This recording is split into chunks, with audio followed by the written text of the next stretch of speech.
स्वराज्य संवाद न्यूज, जनतेच्या हक्काचं व्यासपीठ. जमलेल्या माझ्या शेतकरी भावांनो, यावर्षी फारसा संघर्ष न करता चांगला उंचदर मिळवून दिल्याबद्दल तुम्ही माझा सत्कार केला, त्याबद्दल मनापासून मी धन्यवाद देतो. पण हा सत्कार त्याच दिवशी सार्थकी लागेल ज्या दिवशी या परिसरामध्ये कोल्हापूरपेक्षाही ऊसाचं मोठं आंदोलन झालेलं असेल.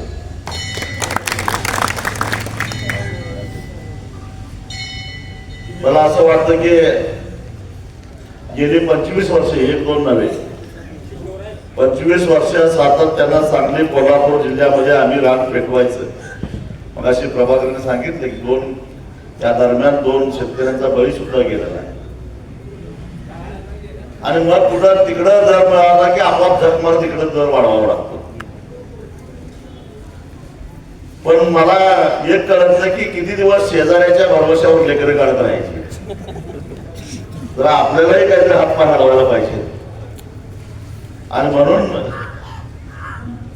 माझ्यासारख्याला असं वाटतं की जेव्हा पुणे जिल्ह्यामध्ये प्रचंड आंदोलन उभं राहील आणि आम्हाला वाटतं आता पुण्यासारखा आपल्याला दर मिळाला पाहिजे, त्यावेळी 25 वर्षापूर्वी या चळवळीचा यज्ञकुंड जो पेटवला तो सार्थकी लागला असं म्हटलं तरी काय वावगं ठरणार नाही. आणि ते तुमच्याकडून मला अपेक्षित आहे. आल्यानंतर अनेक कामाची लिस्ट अनेकांनी इथं सांगितली, हे करायला पाहिजे, ते करायला पाहिजे, याच्यावर संघर्ष करायला पाहिजे, त्याच्यावर संघर्ष करायला पाहिजे. करायला पुढे आम्हीच. मी तर असं म्हणेन की तुम्ही लढा उभा करा आणि मग आमच्या सरकारला हात द्या की आम्ही लढा उभा केलेला आहे, पण ताकद कमी पडायला लागल्या, जरा मदतीला या. नाही आलो तर मग विचारा. पण ज्याचं दुखतं त्यानंच खरं तर काहीतरी केलं पाहिजे, धडपड केली पाहिजे. मग तो रेल्वेचा प्रश्न असेल, बिबट्याचा प्रश्न असेल, दुधाच्या दराचा प्रश्न असेल,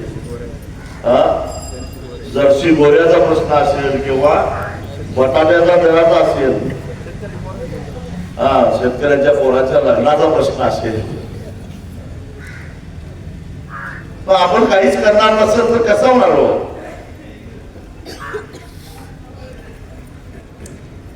तुकाराम महाराजांनी सुद्धा सांगितलेलं आहे, व्यवसाय व्यवसाय करून काय पोरं होत नाही. सांगितलं की मी. आणि या सगळ्यावर एकच रामबाण उपाय आहे, तो म्हणजे आपण संघटित होणे. आपण एकटे दुखटे काय करू शकत नाही, कारण आपण सामान्य माणसं आहोत, गरीब माणसं आहोत, दुबळी माणसं आहोत. आपण काहीच करू शकत नाही. आपल्यासाठी कुणी काही अवतारी पुरुष आता येणार नाही. जे काय करायचं आहे ते एकटे करत नाही म्हटल्यानंतर सगळ्यांनी म्हणून करायचं आहे ते त्यावेळी मात्र निश्चितच त्याचा परिणाम आपल्याला दिसतो. या हाताकडे जर तुम्ही बघितलं तर हाताला 5 बोट आहे. ही 5 बोट 5 दिशेला विखुरलेली आहे. पण ही 5 बोट जेव्हा एकत्र येतात त्यावेळी त्याची वज्रमूठ तयार होते. आणि ही वज्रमूठ एखाद्याच्या थोबाडावर जर हाणली तर त्याचे 32च्या 32 दात पडतात. तेवढी ताकद या मुठीमध्ये तयार होते. कधी? जेव्हा ही 5 बोट एकत्र असतात त्यावेळेस. पण या बोटामध्ये जर अहंकार निर्माण झाला की आता आपल्याला कुणाची गरज नाही आणि त्यांची एकजूट सुटली आणि ती परत विखुरली तर 32 काय एक दात पाडायचं सोडा, हलवायची सुद्धा ताकद एका बोटामध्ये राहत नाही. ते समजून घ्या. अरे डॉक्टर बाबासाहेब आंबेडकरांनी जे संविधान दिलेलं आहे, आपल्याला दिलेलं आहे संविधान, आणि त्या संविधानानुसार आपल्याला काही मूलभूत अधिकार मिळालेले आहेत आणि त्या अधिकाराला अनुसरून काही कायदे आम्ही करून घेतलेले आहेत आणि त्या कायद्यानुसार मिळणारा भाव सुद्धा जर का इथले कारखानदार देत असतील आणि तरी सुद्धा तुम्हाला राग येत नाही याचं मला आश्चर्य वाटतं. कायदा काय आहे माहितीये? ऊस तुटल्यानंतर 14 दिवसाच्या आत, 15 सुद्धा नव्हे, 14 दिवसाच्या आत जी काय किंमत निश्चित केलेली आहे कायद्यानुसार, ती किंमत विना कपात, कसलीही कपात करायची नाही. एक रकमी शेतकऱ्याला जर नाही दिलं तर तो कारखाना सरकारचा थकबाकीदार समजून त्या कारखान्याच्या वसुलीसाठी जप्तीची कारवाई केली जाते. त्या कारखान्याची मालमत्ता जिल्हाधिकाऱ्यांना जप्त करायची, निलावात विकायची आणि ते शेतकऱ्याला पैसे द्यायचा, एवढा कडक कायदा आहे तुमच्यासाठी केलेला आहे. आणि तो कायदा 2011 साली लोकसभेमध्ये मंजूर करून घेण्यामध्ये माझा हात होता हे सांगायला मला अभिमान वाटतो. कारण त्यावेळी मी खासदार होतो. त्यावेळी सहजासहजी मंजूर झाला होता. त्यासाठी आम्हाला इतर ऊस पट्ट्यातून येणाऱ्या खासदारांच्या मदतीनं 4 दिवस लोकसभेचं कामकाज बंद पाडावं लागलं. त्यावेळी तो कुठं कायदा झाला आणि त्यावेळी जनमानसाच्या तक्रारीची दखल घेणारा डॉक्टर मनमोहन सिंगांच्या सारखा एक संवेदनशील पंतप्रधान या देशाला होते. त्यामुळे त्यांनी आमचं समजावून घेतलं, ऐकून घेतलं आणि आम्हाला आवश्यक असणाऱ्या त्या दुरुस्त्या त्यांनी मान्य केल्या आणि तो कायदा झाला. आणि त्यामुळे तुम्हाला ही FRP मिळते आणि ती फक्त उसालाच मिळते, लक्षात ठेवा. सोयाबीनलाही सरकारनं हमी, FRP म्हणजे हमी भावच, सोयाबीनलाही हमी भाव सरकारनं जाहीर केला की 5,328, पण मिळाला कुठं? 4,000 3,500 सोयाबीन आपण विकलं. सोयाबीनलाही तो हमीभावाचा कायदा पाहिजे होता, पण तो अजून झालेला नाही, लक्षात ठेवा. म्हणजे अख्ख्या देशामध्ये केवळ आणि केवळ एकाच पिकाला अशा प्रकारचं संरक्षण देणारा कायदा आहे ऊसाला. आणि तो करणारा, कायदा करणारा माणूस तुमच्या पुढे उभा आहे, एवढंच मी तुम्हाला सांगतो, बाकीचं काही नाही. आता माझी लढाई आहे की सगळ्याच प्रकारच्या पिकाला अशा प्रकारचं संरक्षण देणारा कायदा तयार झाला पाहिजे. अशा प्रकारचा एक ड्राफ्ट मी लोकसभेमध्ये 2018 साली मांडला होता, पण दुर्दैवानं त्याच्यावर चर्चा सुरू होण्यापूर्वीच माझी मुदत संपली आणि त्याच्यानंतर 19 आणि 24 मी परत जाऊ शकलो नाही. त्यामुळे ती तिथंच राहिलं. कारण आमच्याही भागातल्या शेतकऱ्यांना वाटलं आता आपले सगळे प्रश्न सुटले, आता काय याची गरज नाही, त्यामुळे कदाचित वाटलं असं.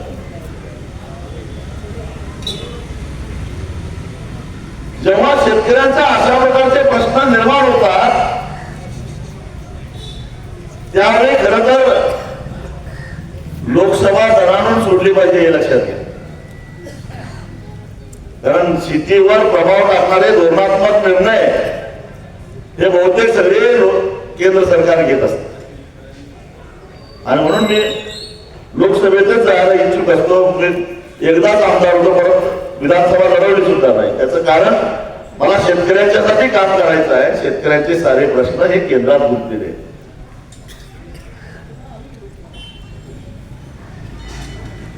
मगाशी प्रभाकरनी सांगितलं कांद्याचे भाव का पडले, तर जगाच्या बाजारामध्ये कांद्याला चांगला भाव असताना एखादं शुभकार्य करायला जात असताना जसं काळं मांजर आडवं जातं आणि आक्षेपण करतं, त्याच पद्धतीनं केंद्र सरकार आडवं आलं. पहिल्यांदा निर्यात शुल्क वाढवली आणि त्यानंतर निर्यात बंदी केली. कांद्याचे भाव धडाधड कोसळले. त्याचे परिणाम आपण सगळे, पण याच्या संदर्भामध्ये लोकसभेमध्ये आवाज नाही उठला, हे दुर्दैव आहे. म्हणजे मला वाटतं की कांदा पिकवणारे जवळजवळ 6-7 जिल्हे आहेत, त्यातून 8-9 खासदार निवडून जातात, पण एकालाही महाराष्ट्रात, तसंच कर्नाटकात काही भाग आहे, मध्य प्रदेशमध्ये काही भाग आहे, व कुणाला त्या विषयावर आवाज उठवू वाटला नाही. हे आपलं दुर्दैव. तेच कांद्याचे भाव वाढले, कधीतरी टिकून होतात 25-30 रुपये किलो. त्यावेळी बघा संसद कशी दणावून जाते. म्हणजे खाणारे जे वाढले की संसदेमध्ये दंगा होतो, पण खाण्यासाठी पिकवणाऱ्याच्या विकणाऱ्याचे भाव वाढले तर मात्र संसद सुस्त असते, चूप असते. हे आपलं दुर्दैव. संसदेत पाठवण्यासाठी ज्यांना मताचा अधिकार आहे ते शेतकरी 62% आहेत आणि शेतकरी नसलेले 38% आहेत.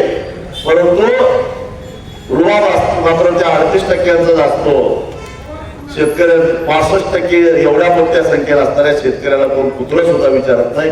ही आपली वस्तू.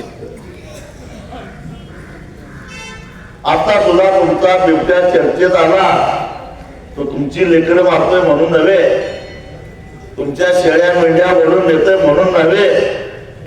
एकदा कोल्हापुरात, एकदा पुण्यात, अजून 2-3 ठिकाणी शहरात बिबट्या शिरला म्हणून बिबट्या चर्चेत आला. हे लक्षात घ्या. तुमच्यासाठी नव्हे, शहरातल्यासाठी. अरे खेड्यात सुद्धा माणसं जातात. या माणसाने जर पिकवायचंच नाही ठरवलं तर जगात तुम्हाला भीक मागायला सुद्धा जागा राहणार नाही. एवढी मोठी संख्या आहे जनतेची. भीक सुद्धा कोण देणार नाही. अहो, जगातली 1/5 लोकसंख्या या देशात आहे आणि म्हणजे जगातल्या 1/5 जनतेला पोटाला घालायचं काम आपला भारतातला शेतकरी करतोय. आणि तरी सुद्धा तो कर्जबाजारी होऊन आत्महत्या करायला लागलेला आहे. किडामुंगी सारखं मारायला लागलेला आहे. कुणालाही त्याचं काही घेणं पडलं नाही. मध्ये अहमदाबादला एक विमान पडलं. त्या विमानात मरणाऱ्यांना 5-5 कोटी रुपये दिले आणि शेती परवडत नाही म्हणून आत्महत्या करणाऱ्याला 2 लाख रुपये देतात. ही आपली किंमत, ही आपली लायकी.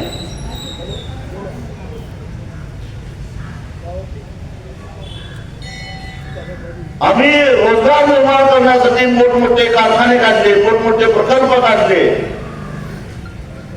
पण ते काय फायदेशीर ठरले नाहीत. ते तोट्यात गेले. त्यामुळे ते कर्ज आम्ही काय परत करू शकत नाही असं सांगून या देशातल्या उद्योगपतींनी 16 लाख कोटी रुपयाची कर्ज माफ करून घेतली. राईट ऑफ करणे म्हणजे माफ करणेच.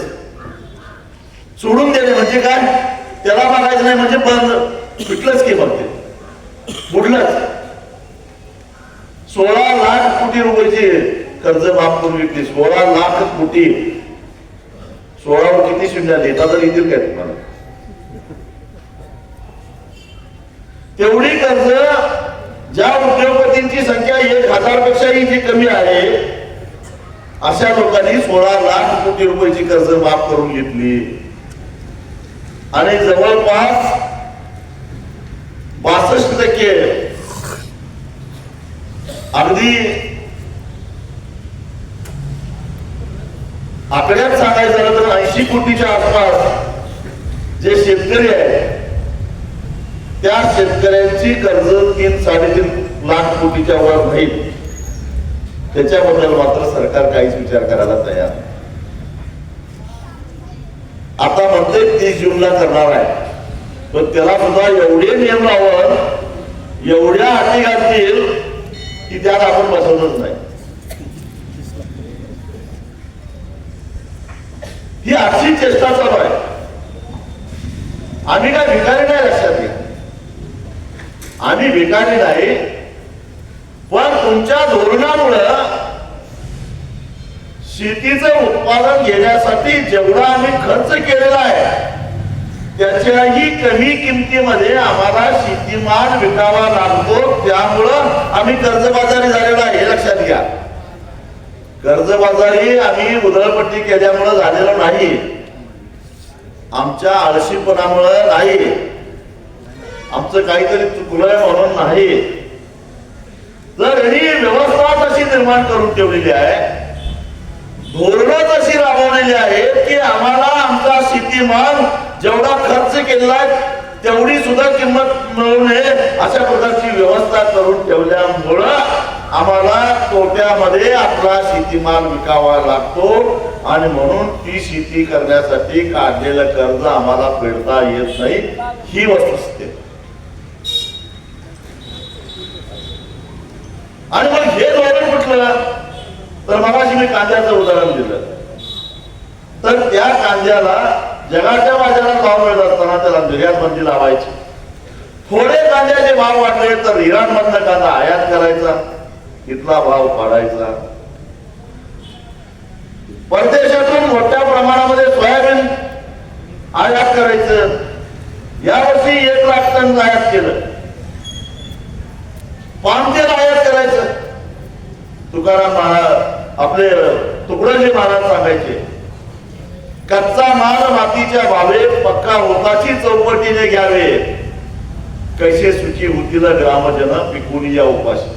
आपल्या ग्रामगीतेत तुकडोजी महाराज काय म्हणतात की कच्चा माल एवढी मोठ किमतीनं घेतल्यानंतर आणि त्याच्यावर प्रक्रिया करून त्याला दाम चौपट किमतीत विकल्यानंतर गावातला शेती करणारा शेतकरी कसा राहील, तो उपाशी जाणार. अशी अवस्था कशामुळे होते, तर या धोरणामुळे होते. म्हणजे पामतेल आयात केलं म्हणजे सोयाबीन पासून काय तयार होतं, तर खाद्यतेल तयार होतं. मग आता आयात केलेल्या तेलामुळं आपल्या सोयाबीनच्या तेलाला भाव मिळेल का, भुईमुगाच्या तेलाला भाव मिळेल का, सूर्यफुलाच्या तेलाला भाव मिळेल का.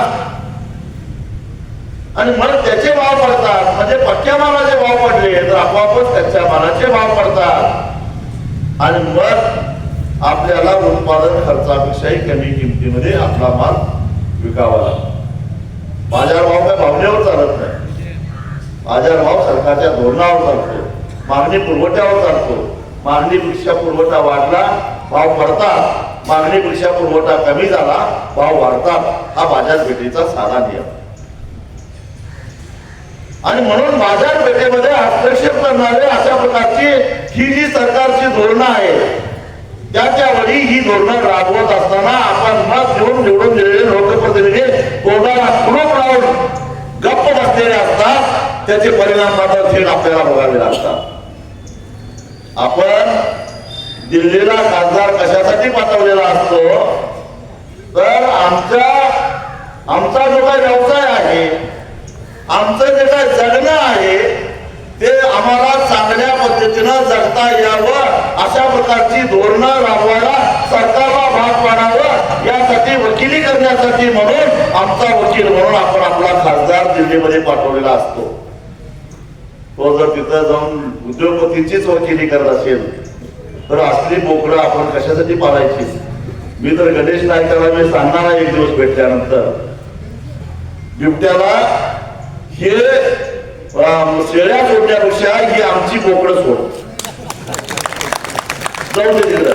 आमची घाण कमी होईल, आमचाही ताप वाढवा कमी होईल आणि बिबट्याही श्वास होईल. ही बोकडा चांगलं चवीनं खायला होते त्याला. आणि ऐका विचारायला आपल्याला बिबट्या म्हणजे त्या गणेश नायकाचा सुद्धा मेंदू तपासला पाहिजे. ते काय म्हणतंय, बिबट्याला 1 कोटी शेळ्या पाठवणार म्हणजे बघा, त्यांचं खरंच मेंदू तपासला पाहिजे. प्रत्येक गोष्टीत पैसा कसा खाता येईल ह्या नादात असते ती. म्हणजे बिबट्यामुळं तुमच्या पोरासोरांच्या भाता व्हायला लागलाय, तुमच्या शेळ्या मेंढ्या चालल्यात आणि ह्याच्या डोक्यात काय, त्या निमित्तानं 1 कोटी शेळ्या खरेदी करायच्या म्हणजे त्याचं टेंडर काढायचं. मी 100% तुम्हाला सांगतो की आता शेळी काय तर मला वाटतंय की 2-3 हजारला मिळत असेल. केवढ्याला 5,000ला 5,000 ते 10,000ला खरेदी करते बघा. 10,000, 11, 15,000ला शेळी, एक शेळी खरेदी करून सोडून देणार. हे मी सोडतोय काय ते कोणाला शेळीच्या नावाने कुत्री सोडत, कारण बिबट्याला कुत्री जास्त आवडते. आणि पैसे खर्च मात्र शेळ्यांचा करायचा. अरे मुळामध्ये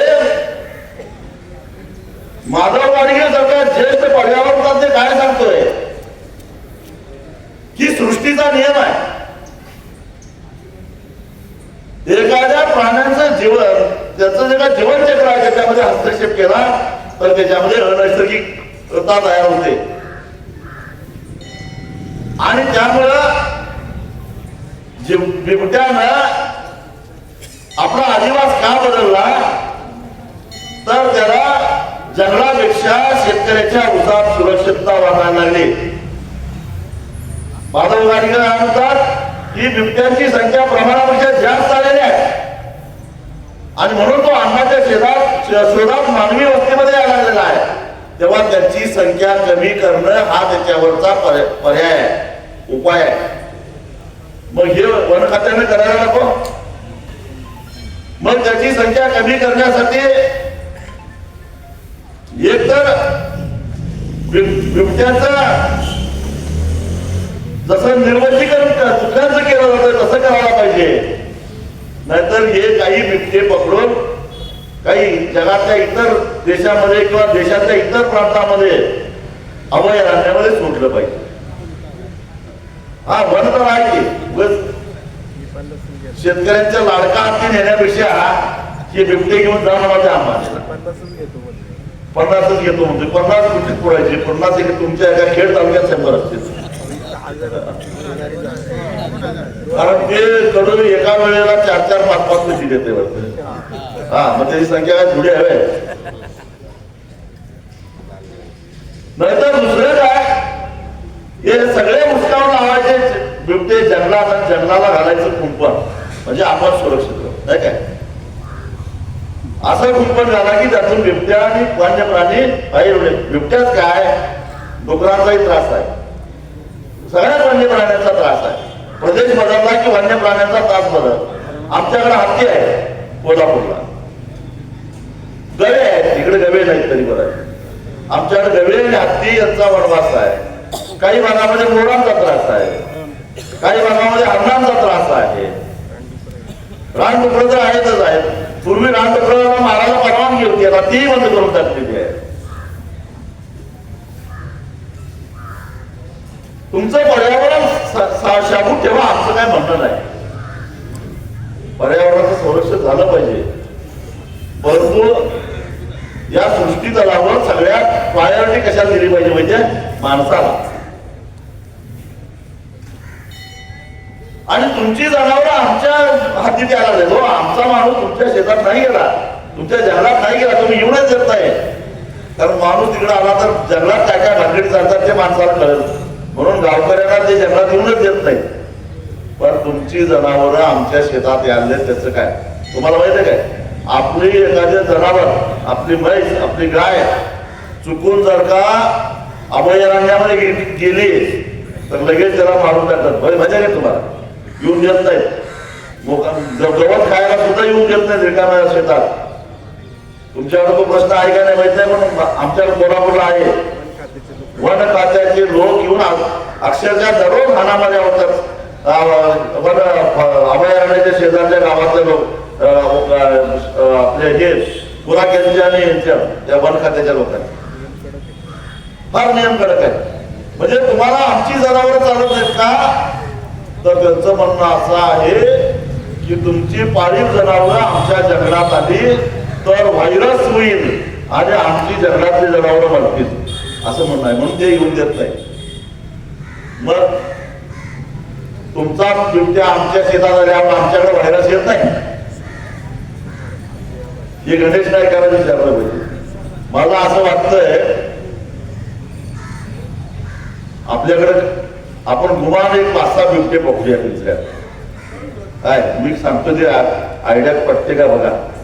पिंजरा आणून देतो तुम्हाला आणि काहीतरी एक निमित्त करतो. मी गणेश नाईकाला बोलवतो इकडे कार्यक्रमाला आणि त्या सगळ्यात बिबट्या सोडून टाकतो. गणेश नाईकाची अवस्था जंगल मंत्र्याची काय होते बघू आपण नाही का. एकदम 2-3 पिंजऱ्याचा दरवाजा उघडायचा सोडून द्यायचा बिबट्या. त्याशिवाय माणूस कशा अवस्थेमध्ये या बिबट्याच्या सहवासात राहायला लागलेला आहे हे कळणार नाही. तुम्ही कधीतरी मला कोल्हापूर जिल्हा, सांगली जिल्हा, सातारा जिल्हा आणि हा तुमचा परिसर काय फारसा वेगळा नाही. तसंच डोंगरी भाग आहे सगळा, निचऱ्याची जमिनी सगळे आहेत. रिकव्हरी सारखीच आहे. रिकव्हरी जास्त कुठं असते माहितीये? जिथं तांबडी माती आहे, जिथं मुरमाड जमीन आहे, जिथं निचऱ्याची जमीन आहे, तिथं रिकव्हरी जास्त लागते.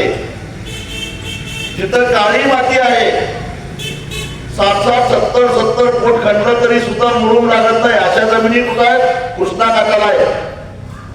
आमच्याकडे सुद्धा 2 भाग पडतात कोल्हापूर जिल्ह्यामध्ये. कृष्णा काठाला काळी जमीन आहे, तिकडे रिकव्हरी कमी लागते, आणि वर डोंगराच्या बाजूला रिकव्हरी जास्त लागते. इथं पिकणाऱ्या ऊसाला इथं सुद्धा मला वाटतं की इकडं 11.5-12% रिकव्हरी असेल. किती टक्के आहे? इथं 14% रिकव्हरी लागली पाहिजे. इथली जमीन बघितलं तर मग ही रिकव्हरी जाते कुठं? ही रिकव्हरी चोरली जाते. रिकव्हरी चोरली जाते म्हणजे काय? तर रिकव्हरी म्हणजे काय हे समजून घेतलं पाहिजे.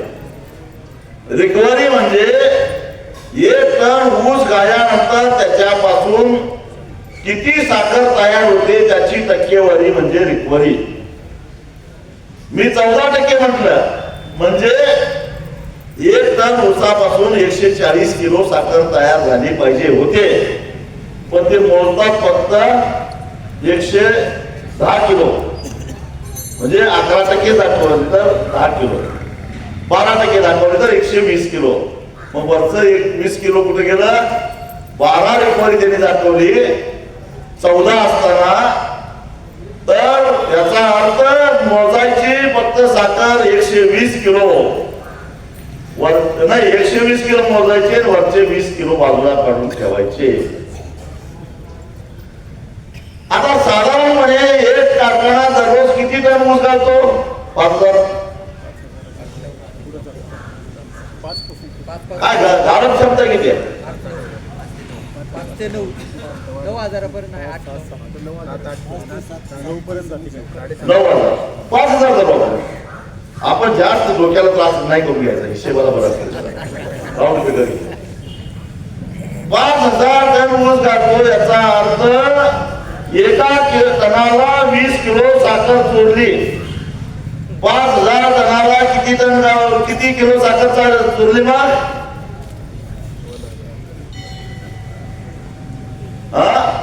2 लाख किलो, बरोबर आहे काय? 2 लाख किलो म्हणजे किती टन? 20 टन, बरोबर आहे.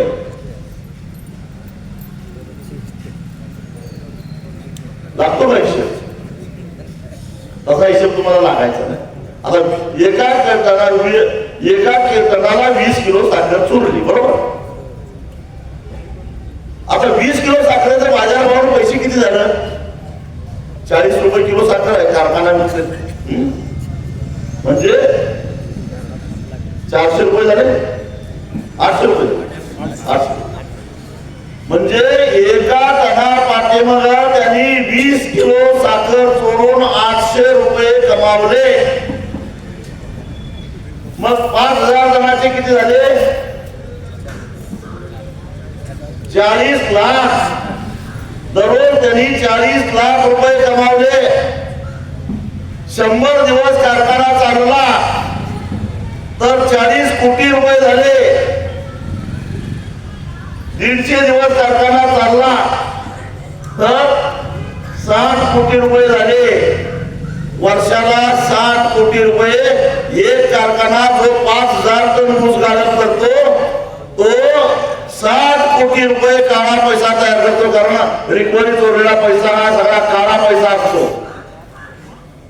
त्याचं उदाहरण मी सांगतो. क्रांतीचे नाना पाटलांचं नाव तुम्ही ऐकलं असेल, पण काय त्या महात्म्याच्या वाट्याला भोग आले बघा. त्यांच्या नातवानं परवा एक तक्रार केली आपल्याच चुलत्याच्या विरोधात की हुतात्मा सहकारी साखर कारखान्यामध्ये रिकव्हरी चोरलेली 18 कोटी साखर पडून आहे, ती जप्त करावी. त्यांच्याच घरात भांडण लागल्यावर आम्हाला कळायला लागलंय. मी सांगतो हे खोटं नाही आहे. लेखी पत्र पोलीस स्टेशनला दिलेलं आहे.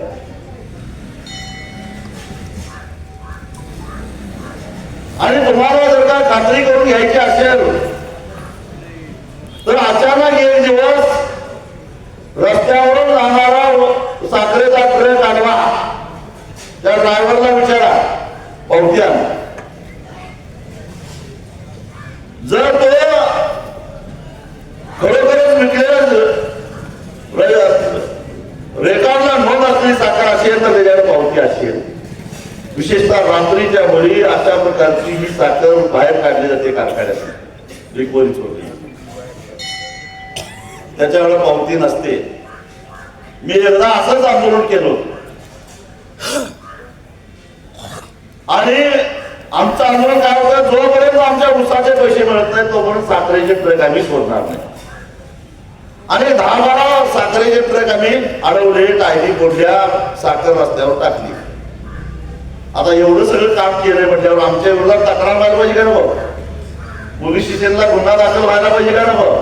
उलट आम्हीच म्हणतो आमच्यावर गुन्हा दाखल करा की नको, कशाला मिटव्या कारखानदारांमध्ये, कारण ते सांगू शकत नव्हते ही साखर कुठली आहे. आम्ही काय झाला तुमच्या, ते सांगू शकत नव्हते की ही साखर कुठली आहे. त्यामुळे त्यांनी आमच्या विरोधात एवढे नासधूस करून सुद्धा तक्रार केली नाही. उलट आम्हीच म्हणतोय आमच्यावर तक्रार करा. आलं काय झालं, साखर कारखान्यामध्ये काळा पैसा कसा तयार होतो याचं हे उत्तम उदाहरण आहे. आणि हाच पैसा राजकारणामध्ये वापरला जातो, हाच पैसा निवडणुकीमध्ये बाहेर येतो. यातलेच मताला 2,000-5,000 रुपये तुमच्याकडे येतात आणि त्याचं तुम्हाला जास्त समाधान वाटतं. तुम्हाला प्रभाकर बांधरनं त्यांना 200-300 रुपये वाढवून दिल्याचं महत्व नाही, कारण आता ते जिल्हा परिषदेला राहणार आहे का. हा, त्यामुळे प्रभाकर बांधर किती पैसे देणार, अरे त्यांना आधीच त्यांना 300 रुपये दिले ते राहिले बाजूला. ज्याचा 100 जर ऊस केला असेल त्याला 30,000 रुपये आधीच घरात आल्या, पण तो नाही त्याच्यावर विचार करणार. समोरचा मताला 2,000 रुपये दिला की प्रभाकरचा काय उपयोग नाही, याचा काय याची हवा नाही असं तुम्ही बोलणार. आणि तो माणूस बिचारा वर्षाला अशा प्रकारे बोलून येतो. एक लक्षात घ्या, गेल्या वर्षी साखरेची किंमत एवढीच होती, इथेनॉलचा दर हाच होता, स्पिरिट अल्कोहलचा दर हाच होता. मग गेल्या वर्षी आपल्याला किती पैसे मिळाले आणि या वर्षी किती पैसे मिळाले, तर शेवटी साखर कारखाने दर कुठला देते, त्याच्या ऊसापासून तयार झालेले जे उपपदार्थ आहेत, मुख्य पदार्थ साखर आहे, ती विकून आलेल्या पैशातच ऊसाचा दर मिळतो. मग साखरेचे दर वाढले नाही, इथेनॉलचे दर खरेदीचे दर वाढले नाही, स्पिरिट अल्कोहल वाढलं नाही. मग गेल्या वर्षापेक्षा या वर्षी ऊसाचा दर कसा वाढला, म्हणजे स्वाभिमानीमुळे वाढला. आणि स्वाभिमानीचं काम कोण करतात, तर प्रभाकर बांधर या ठिकाणी करतात, त्यांचे सहकारी करतात, त्यांच्यामुळे वाढला, त्यांच्यामुळे आपल्या घरात पैसा आला. आणि त्याच्या बदल्यामध्ये बिचारा एक मत मागतोय जिल्हा परिषदला, द्या मला. बरं, त्यामुळे काय त्याला तुम्ही जिल्हा परिषद सदस्य केला तर ते काय वाटा बांधणार आहे, राजमहाल बांधणार आहे, काय करल. शेतकरी चळवळीची ताकद अजून वाढेल.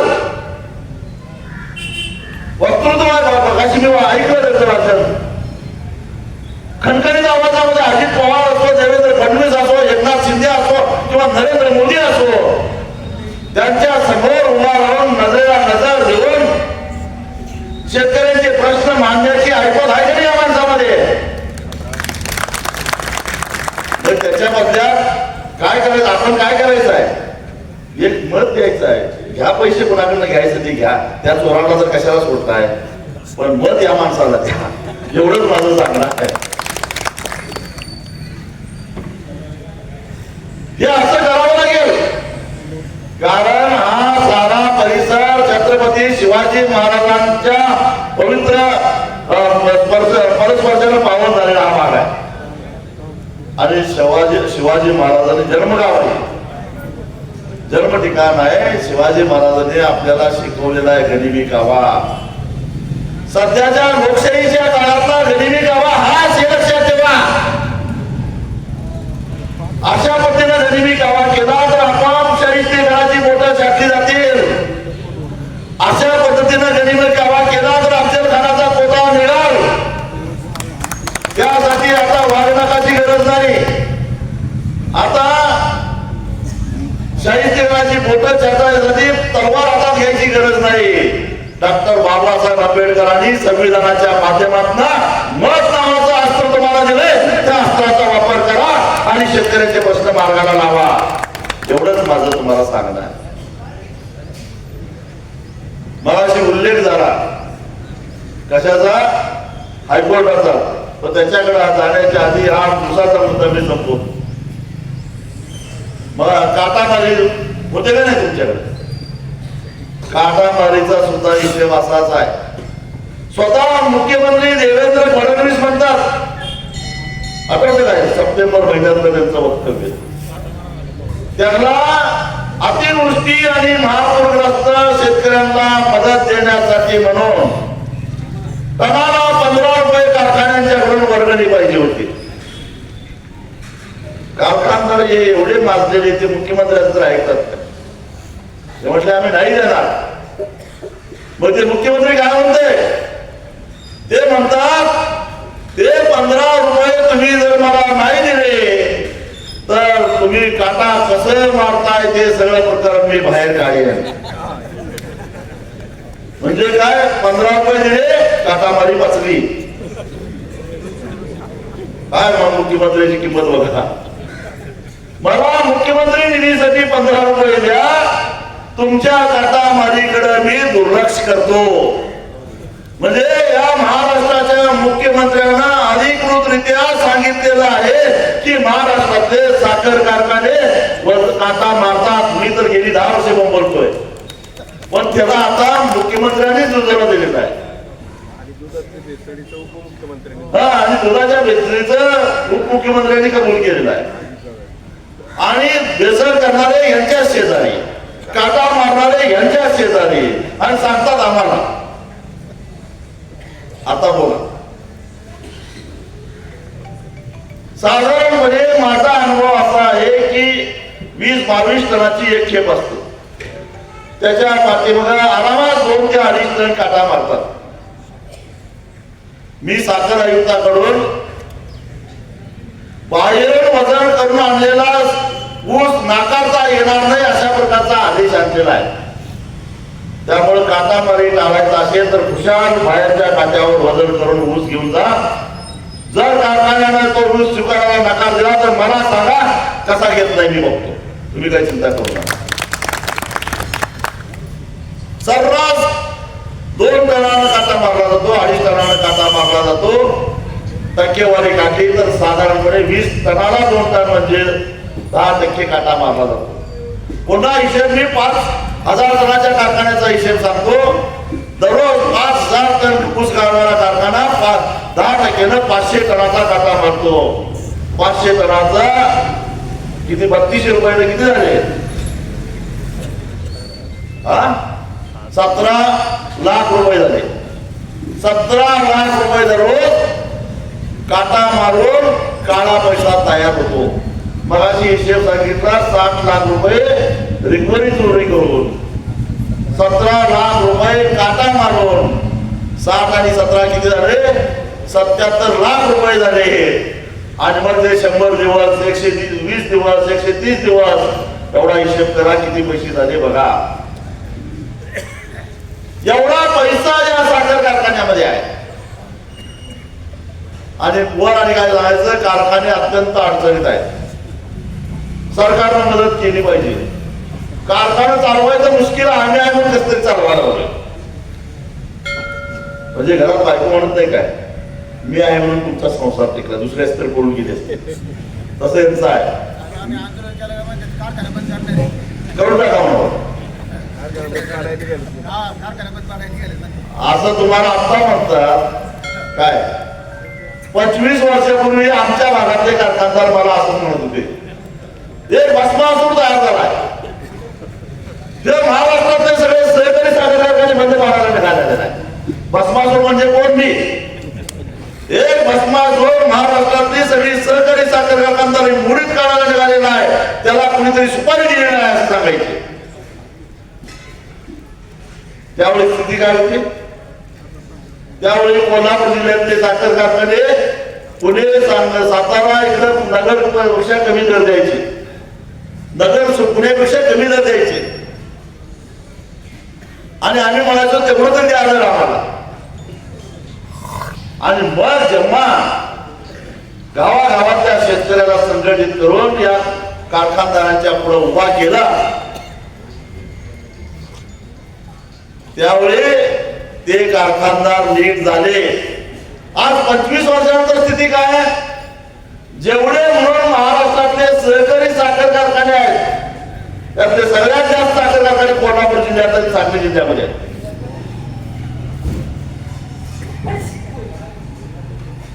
जेवढे म्हणून सुस्थितीतले सहकारी साखर कारखाने महाराष्ट्रात आहेत त्यातले सगळ्यात जास्त सुस्थितीतले आर्थिकदृष्ट्या भक्कम असणारे कारखाने कोल्हापूर आणि सांगली जिल्ह्यामध्ये आहेत. मग 25 वर्षामध्ये माझ्यामुळे कारखानदारी मोडली का आर्थिक शिस्त लागली? शिस्त लावली चळवळीला. त्याला सांगा साध्या हो आम्ही आहे म्हणून कारखाने टिकलेले आहेत. कारखान्याला आर्थिक शिस्त लागलेली आहे. हे मीच नाही त्यांच्यातलेच कारखानदार जेव्हा माजी चेअरमन होतात त्यावेळी ते जाहीरपणाला सांगत असतात भाषणामध्ये की या माणसामुळे साखर कारखानदारीला शिस्त लागली. चेअरमन असताना बोलत नाही, माजी चेअरमन झाल्यावर बोलतोय. अशी मानलेलं आहे. आमच्यामुळे आर्थिक शिस्त लागते. साखर कारखान्याला व्यावसायिकता आणावी लागते. हे गेल्या 25 वर्षामध्ये स्वाभिमानी शेतकरी संघटनेने करून दाखवलेलं आहे. त्यामुळे या साहेबांनी जे संविधान दिलेलं आहे त्या संविधानानुसार कायदे मंडळ कशाला म्हणायचो?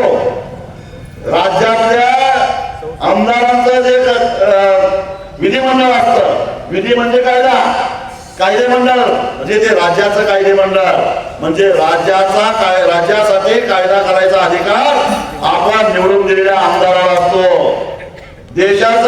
देशाची संसद म्हणजे कायदे मंडळ. देशाच्या संसदेमध्ये झालेले कायदे म्हणजे ते कायदे मंडळ असतात आणि ते कायदे कुणी करतात? आपण मत देऊन निवडून दिलेले खासदार करतात. त्या अर्थानं राज्याच्या कायदे मंडळामध्ये 5 वर्ष आणि देशाच्या कायदे मंडळामध्ये 10 वर्ष काम करणारा कायदे मंडळाचा मी सदस्य आहे. म्हणजे कायद्याचा बाप मी आहे, तुम्ही नाही हे लक्षात घ्या असं सांगितलं जाणार नाही. कोर्ट कायद्याचा बाप नाही. कोर्टाचं काम काय? आम्ही केलेल्या कायद्याचा अर्थ लावणं. कायदा करणं हे कोर्टाचं काम नव्हे. आम्ही केलेल्या कायद्याचा अर्थ लावून त्याची अंमलबजावणी करणं हे कोर्टाचं काम आहे. त्या अर्थानं कायद्याचा बाप कोण? मी. मग मला काय तुम्ही सांगताय? म्हटलं करा माझ्यावर गुन्हा दाखल. म्हटलं अवमान याचिका दाखल करा, पण एवढ्यावर मी थांबणार नाही. माफी तर मागणार नाही, पण हायकोर्टासमोर हजारो शेतकऱ्यांना घेऊन उपोषणला बसणार आहे. माझ्या केसचा निकाल लागत नाही तोपर्यंत असं म्हटल्यावरती गडबडलं. ते रजिस्ट्रार मला म्हणाला वाकड्यात जाऊ नका, आपण समजुतीला जाऊया.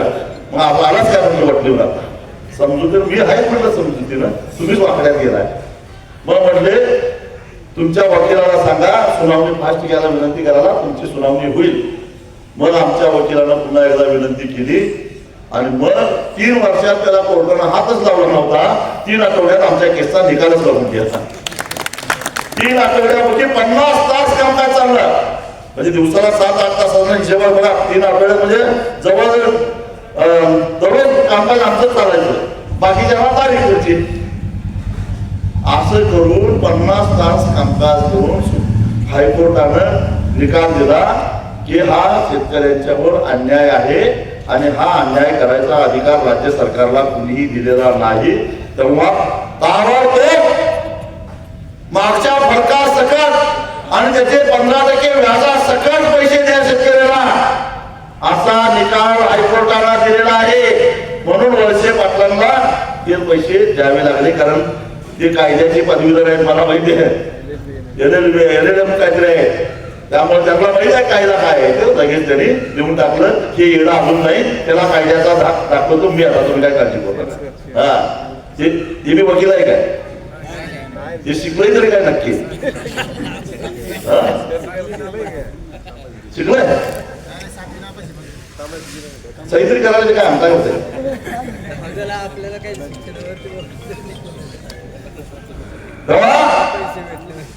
बऱ्या लोकांना ते शिरीकराने सुद्धा सुटलं पाहिजे. कुठला कारखाना विघणार कारखान्यांना ज्यावेळेस नाही तर मागच्या फरका सकट व्याजा सकट त्याच्याकडनं पैसे वसूल केल्याशिवाय सोडणार नाही हे त्यांना लक्षात ठेवावा.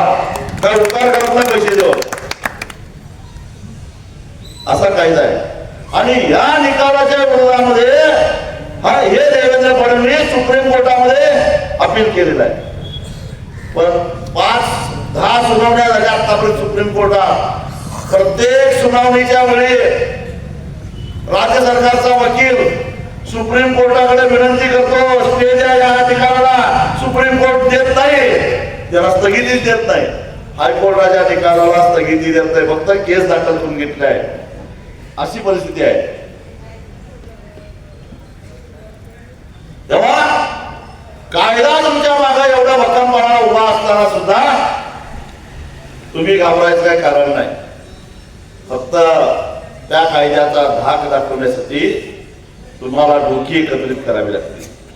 लोकशाहीमध्ये तुमच्या डोक्यात काय आहे याच्यापेक्षा तुमच्या पाठीकडे डोकी किती आहे त्याला जास्त महत्व आहे.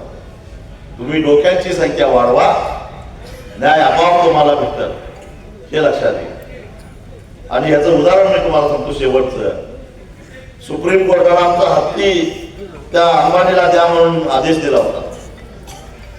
खरं तर हायकोर्टाच्या निकालाच्या विरोधात आम्ही सुप्रीम कोर्टामध्ये गेलो होतो आणि त्या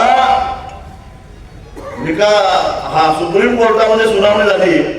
अर्ध्या मिनिटात 30 सेकंदात आमचं फेटाळलं आणि सुप्रीम कोर्टाने काय सांगितलं, कोल्हापूरच्या एसपीना कडक आदेश दिला, प्रचंड पाऊस बघा घ्या, स्ट्रायकिंग फोर्स घ्या आणि पोलीस बंदोबस्तामध्ये तो हत्ती तिकडे गुजरातला पाठवा असा आदेश दिला सुप्रीम कोर्टानं.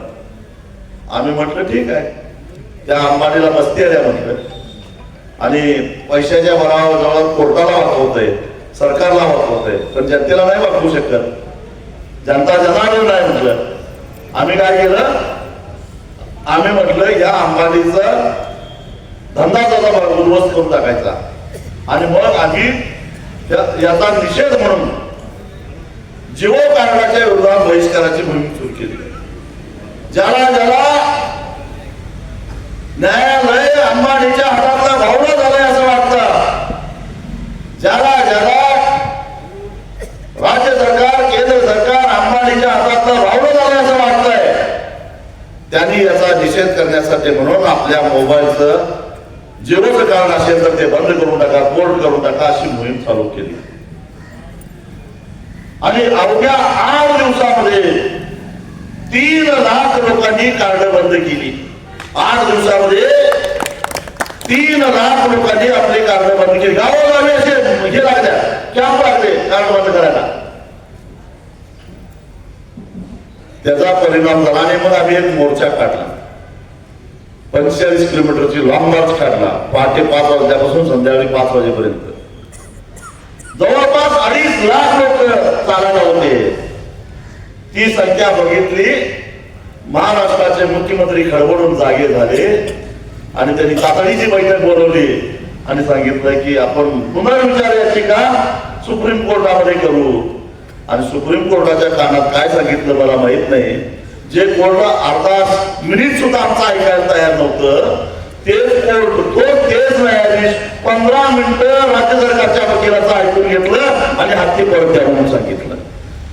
याला म्हणतात जनतेची ताकद, याला म्हणतात सुप्रीम कोर्टाला सुद्धा आपला निर्णय बदलायला लावण्या एवढी ताकद डोक्यामध्ये असते. फक्त त्या डोक्यांची संख्या जास्त असली पाहिजे. 4 तारखे असून चालत नाही हे लक्षात घ्या. आणि म्हणून ही तारखी जेव्हा वाढतील, ही डोकी जेव्हा वाढतील तेव्हा तुमच्या विरोधामध्ये अन्याय करण्याची हिंमत कुणामध्येच होणार नाही.